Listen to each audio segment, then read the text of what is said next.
Everyone स्वागत है आप सबका हेलो एवरीवन स्वागत है आप सबका आपके यूट्यूब चैनल क्रैश क्लासेस में। आज हम देखेंगे क्लास 11 का फिजिक्स का सेकंड चैप्टर सरल रेखा में गति, है ना। आज का हम लोग टॉपिक है औसत वेग किसे कहते हैं। औसत वेग किसे कहते हैं, औसत वेग का सूत्र क्या होता है, इसका मात्रक क्या होता है ना, यह कौन सी राशि है ना। चलिए हम लोग देखते हैं क्या औसत वेग। औसत वेग को हम लोग परिभाषा, किसी भी चीज का परिभाषा हम लोग दो चीज से देखते हैं। क्या पहला देखते हैं, क्या देखते हैं, पहले देखते हैं ग्राफ से या इसका फॉर्मूला से, है ना। चलिए हम लोग देखते हैं फॉर्मूला देखते हैं, है ना। क्या है इसका फॉर्मूला, यहाँ देखते हैं। औसत वेग, औसत वेग, औसत वेग बराबर चली गई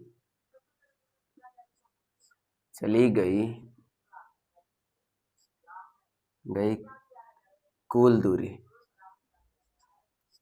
दूरी या विस्थापन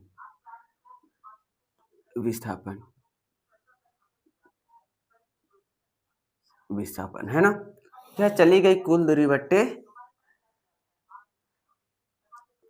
चलने में लगा कुल समय। तो अच्छा से लिखते हैं, चलने में लगा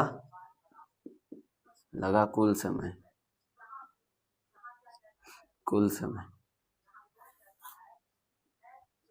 है ना। ये हम लोग का फॉर्मूला हो गया, है ना।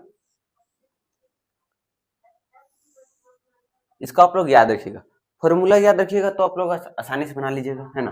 परिभाषा क्या है उसको, क्या चली गई औसत वेग का फॉर्मूला क्या, चली गई कुल दूरी बट्टे चलने में लगा कुल समय, है ना। इसको हम लोग तो क्या कहते हैं, इसको हम लोग जानते हैं क्या, इसको हम लोग बोलते हैं अनुपात, है ना। बटा में यानी कि अनुपात में, है ना। तो मिट गया, है ना। इसको हम लोग अनुपात बोलते हैं, यानी कि हम लोग क्या बोलेंगे, चली गई कुल दूरी तथा चलने में लगा कुल समय के अनुपात को औसत वेग कहते हैं, है ना। क्या चली गई कुल दूरी तथा चलने में लगा कुल समय के अनुपात को औसत वेग कहते हैं, है ना। ये तो हम लोग जान गए।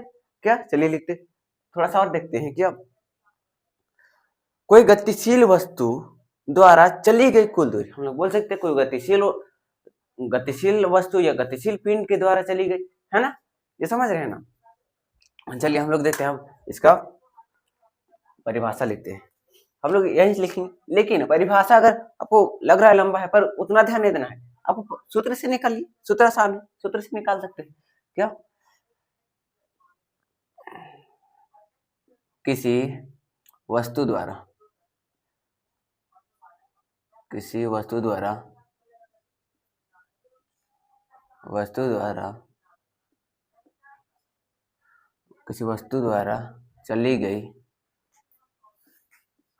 चली गई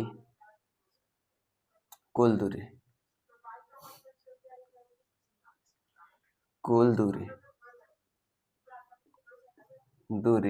ये हम लोग विस्थापन में लिख सकते हैं। विस्थापन तथा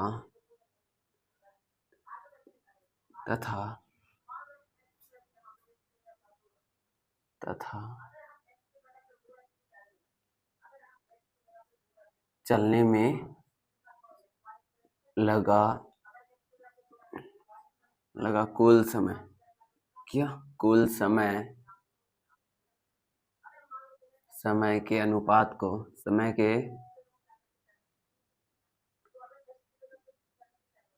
अनुपात को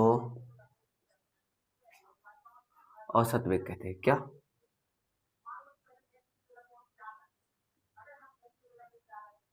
थोड़ा लिखते हैं, औसत वेग कहते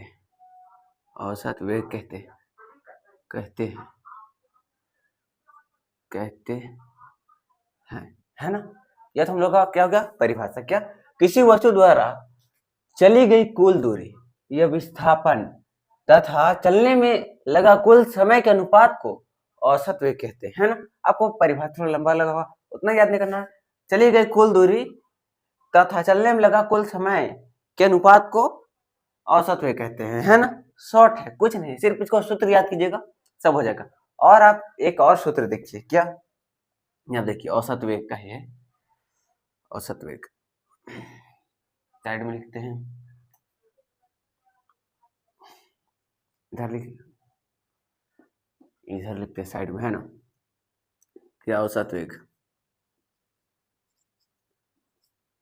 औसत वेग, वेग बराबर क्या होता है, v प्लस यू बटे 2, है ना।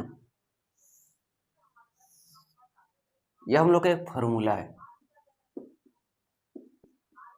ये हम लोग को बहुत ही महत्वपूर्ण फॉर्मूला है ना। अरे हम लोग टॉपिक बहुत महत्वपूर्ण है ना। अब लोग फॉर्मूला याद कीजिए ना, उससे आपका परिभाषा आ जा रहा है, लेकिन यह फॉर्मूला याद कीजिएगा, क्योंकि ये हम लोग का न्यूमेरिकल में बहुत काम देगा। क्या, औसत वेग बराबर v प्लस यू बटे 2। इसको हम लोग देखते हैं, v क्या है, v है अंतिम वेग, अंतिम वेग, वेग है ना। u क्या है, u है प्रारंभिक वेग, प्रारंभिक, प्रारंभिक वेग, है ना। यह तो हो गया। लेकिन अब हम लोग देखते हैं, क्या यह समझ गए ना, यह समझ गए। अब हम लोग देखते हैं क्या, इसका मात्रक। अब देखते हैं इसका हम लोग मात्रक देखते हैं, क्या देखते हैं, लिखते हैं पहले मात्रक, मात्रक, है ना। दूसरा देखते हैं हम लोग इसका राशि, राशि, है ना। और हम लोग और देख सकते हैं क्या, बीमा, बीमी, है ना। यह तो हो गया। चलिए, औसत वेग का मात्रक क्या होता है, औसत वेग यानी दूरी है, दूरी हम लोग इसको हम लोग मीटर, मीटर पर समय सेकेंड, है ना।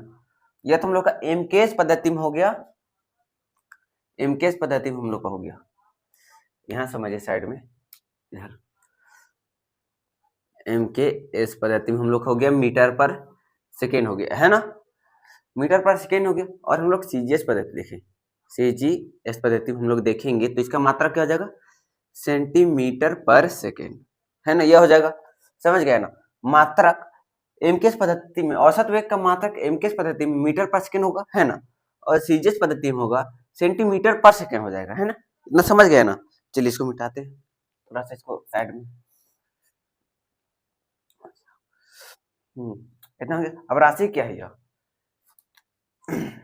यह एक सदिश राशि है। क्या, सदिश राशि, सदिश राशि, है ना, सदिश राशि। इसका बीमा कैसे निकालते हैं, बीमा, बीमा अगर निकालने नहीं जानते हैं ना, तो बीमा, बीमा का वीडियो प्लेलिस्ट में डाला हुआ है, कैसे निकालते हैं उसको देख लीजिएगा, है ना। देखिए कैसे निकालते हैं, चाल, बीमा, औसत वेग निकाल, वेग इक्वल टू विस्थापन बटे समय होता है ना। तो विस्थापन, विस्थापन एक प्रकार से क्या है, लंबाई, है ना, उसको हम लोग लिखते हैं एल से, है। देखिए शॉर्ट में बना रहे हैं, अगर आपको अच्छा समझना है तो वीडियो अपलोड किया हुआ है, देख लीजिएगा, है ना। चलिए हम लोग यहाँ देखते हैं सिर्फ अभी, एल, है ना। लंबाई को हम लोग मीटर, मीटर में थोड़ा सा भी देख लेते हैं ना, उससे पहले आपको नहीं समझ आएगा। द्रव्यमान,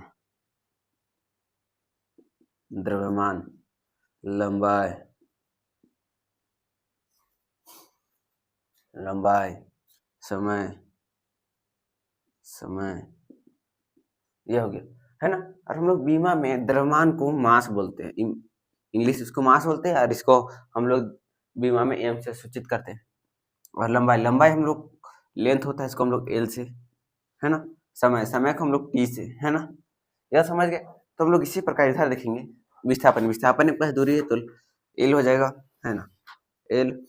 और समय, समय तो हम लोग एक टी है, विस्थापन बटे समय, यानी कि हम लोग नीचे तो ऊपर जाएगा, गुना भागा में तो गुना में जाएगा, तो हम लोग हो जाएगा -1, है ना।